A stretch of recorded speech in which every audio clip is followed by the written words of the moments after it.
Lenin sigue siendo, después de los genios de Karl Marx y Federico Engels, una de las más grandes figuras del marxismo, del socialismo, junto con León Trotsky, ¿no es cierto?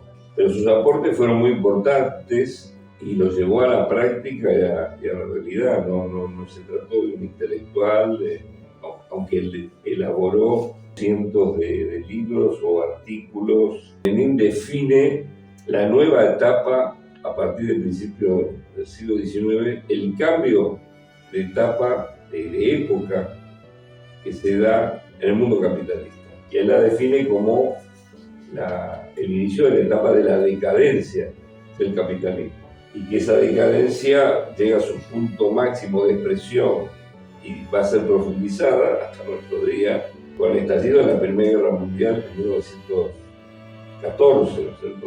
Esa época empezaba a terminar y empezaba la decadencia, se terminó el libre mercado, empezó a surgir el imperialismo y la pelea entre países imperialistas para copar mercados. Las fuerzas productivas ya no crecieron, y esto Lenin no solo lo definió, también lo escribió en un famoso libro que fue El imperialismo, fase superior del capitalismo. Pero que esto de fase superior no es que quería decir que era de progreso, sino de lo que ya estaba sucediendo, que habría una época de guerra, de crisis, de revoluciones, ocasionado por el crecimiento de la desigualdad, la miseria, la opresión, ¿no es cierto?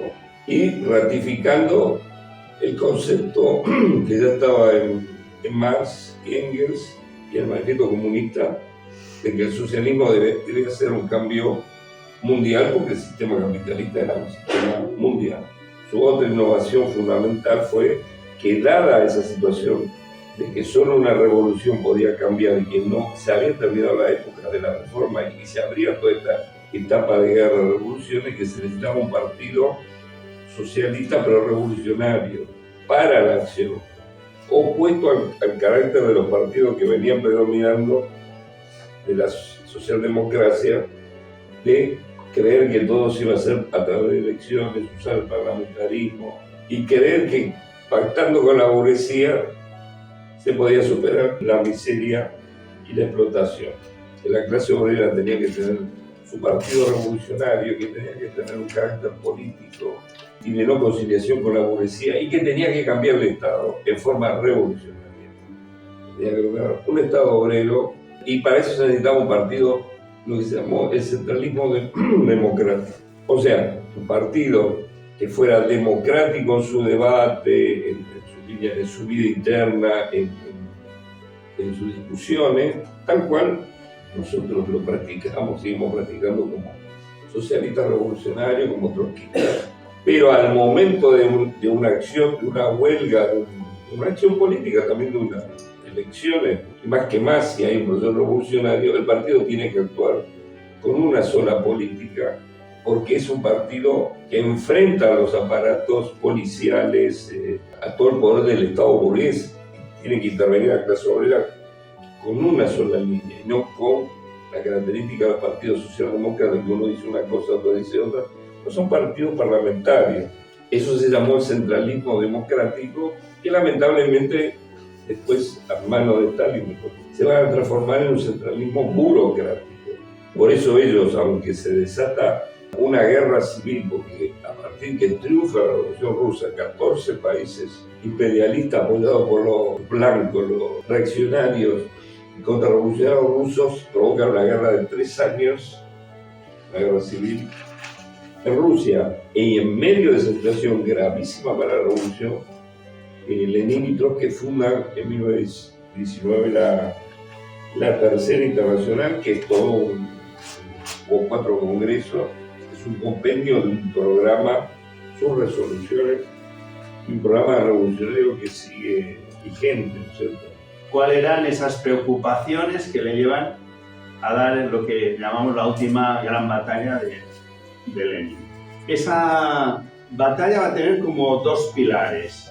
Uno que tiene que ver con cómo se estaba tratando la cuestión nacional, y la segunda en un proceso que él viene advirtiendo de que hay un proceso de burocratización dentro del partido y el Estado. Trotsky tiene un librito, que es este, sobre la última gran batalla de Lenin, y él dice, el problema no eran de diferencias políticas sobre el tema nacional.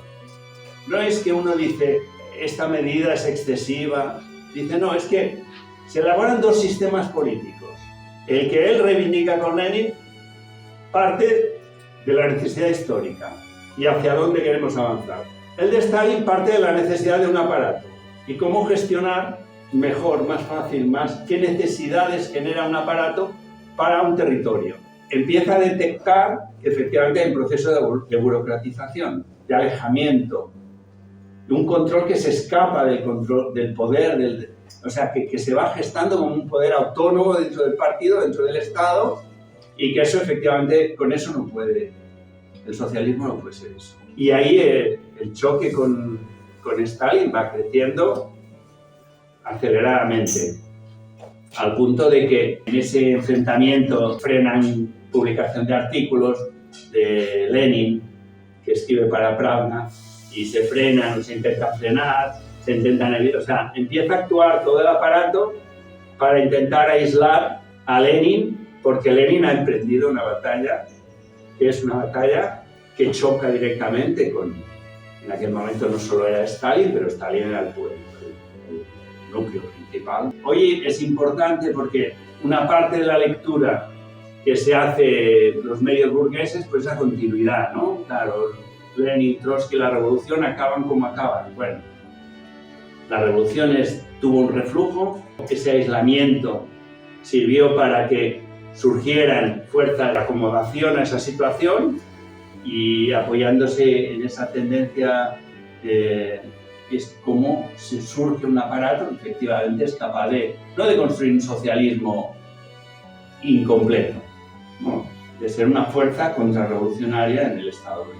Es un poco la definición a la que nosotros llegamos. Entonces yo creo que eso es fundamental porque reivindicar hoy los 100 años de Lenin y la defensa del socialismo necesariamente tiene que dar una explicación y una lucha implacable contra todo lo que ha sido esos procesos de burocratización, de degeneración, que no tienen nada que ver con el socialismo, que pregonaba no solo Marx y Engels, sino Lenin, Trotsky, etc., y que pregonamos nosotros, que es el que tiene que aparecer. Por tanto, en el momento actual, en plena crisis del capitalismo y demás, nosotros continuamos pensando que la solución es el socialismo, que al socialismo se llega por una vía revolucionaria, que necesitamos partidos y una internacional como la que defendieron estos dirigentes hace 100 años y que ese es el camino que puede dar una perspectiva y una solución.